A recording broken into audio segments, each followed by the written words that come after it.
Kinumpirma naman ng Office of the Ombudsman na sasampahan na po nila ng kasong plunder at malversation sina Senator Jinggoy Estrada at Senador Joel Villanueva. Kaugnay po ito ng reklamong malversation at plunder dahil sa pagkakasangkot ng mga ito sa maanomaliang flood control project sa bansa.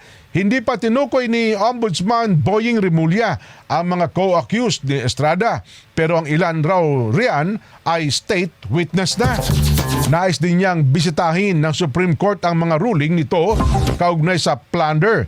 Exaggerated raw kasi ito na naging dahilan para maging mahirap na ang makapagpakulong ng akusado. Hihingi din ng Ombudsman sa Sandigan Bayan ng continuous trial para mailatag ang kaso sa loob ng 1 taon. Bukod kay Estrada, napipinturing mahainan ng kasong plunder sa anti-graft court si Senador Joel Villanueva.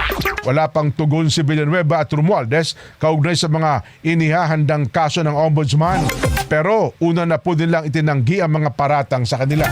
Samantala, binuweltahan naman ni Ombudsman Rimulya ang pahayag ng ilang majority senator na iniisa-isa raw mapakasuhan ang nasa mayorya kasunod ng pagkakaluklok kay Senator Alan Peter Cayetano bilang Senate President.